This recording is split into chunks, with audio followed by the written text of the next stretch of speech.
Everyone, my name is Jay Balbor. Welcome to educational vlog. In this video,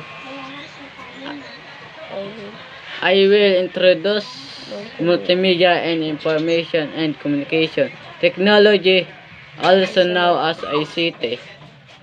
What is multimedia?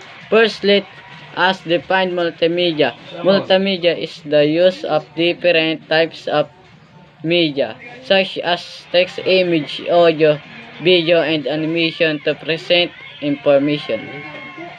Example of multimedia include PowerPoint presentation. Educational includes animation and mobile application.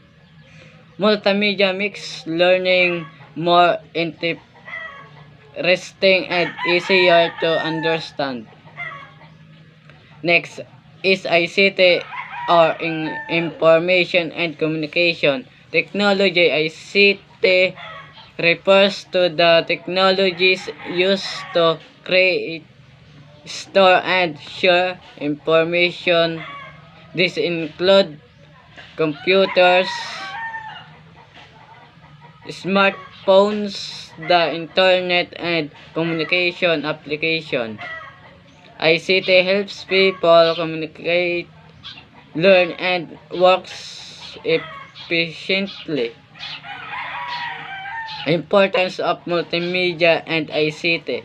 Multimedia and ICT are important and educational, communication, and everyday life.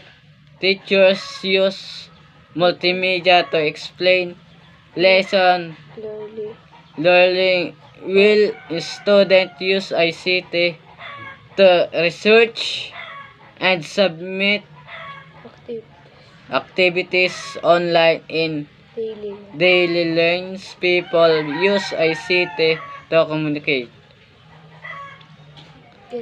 get information, and stay connected. Clearly, to summarize, multimedia and ICT play a vital role in today's modern world. Thank you for watching.